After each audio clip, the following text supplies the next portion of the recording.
धुळे जिल्ह्यातील शेतकरी शासनाच्या हमीभावावर मका विक्रीसाठी नोंदणी करूनही मका खरेदी न केल्याने शेतकरी संतप्त झालेत। शेतकऱ्यांनी ट्रॅक्टरवरून 40 क्विंटल मका जिल्हाधिकारी कार्यालयाच्या आवारात नेण्याचा प्रयत्न केला असता पोलिसांनी अडवलं।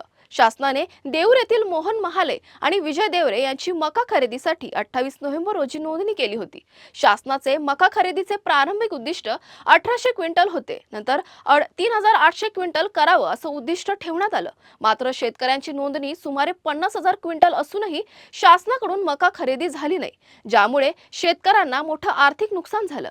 बाजारात मक्याचे भाव 125 ते 150 रुपये प्रति क्विंटल आहेत, त्यामुळे शेतकऱ्यांची मोठ्या प्रमाणात लूट होतीये। शेतकऱ्यांनी शासनावर उद्दिष्ट पूर्ण करून जास्तीत जास्त मका खरेदी करण्याचा दबाव टाकला असून त्यात अन्यथा तीव्र आंदोलन छेडण्याचा इशाराही दिला आहे। शेतकऱ्यांनी आधारभूत किमतीवर शेतकऱ्यांना दिलासा मिळावा म्हणून 24 रुपये क्विंटल दराने मका खरेदी करणार होते।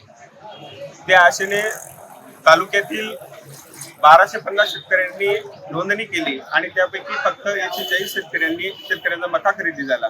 उर्वरित शेतकऱ्यांना सांगण्यात आले की जे केंद्र आणि राज्याने जे उद्दिष्ट पाठवलं होतं ते उद्दिष्ट संपलं आहे, त्याच्यामुळे तुमचा मका आम्ही खरेदी करू शकत नाही आणि तुम्ही तो बाजारात विकू शकता। यांनी खरेदी बंद केल्यामुळे स्थानिक व्यापाऱ्यांनी बऱ्यापैकी भाव कमी करून 1200 ते 1400 रुपये प्रमाणे खरेदी सुरू केले। त्याच्यामुळे शेतकऱ्यांचं प्रचंड अतोनात नुकसान झालंय। तरी माझी विनंती आहे सरकारला की शेतकऱ्यांचा हिताचा विचार करून कृपया आपण जे उर्वरित शेतकरी बाकी राहिले आहेत, ज्यांनी नोंदणी केली आहे, त्यांना एकतर त्यांचा मका खरेदी करावा, अन्यथा त्यांना भाव फरक द्यावा।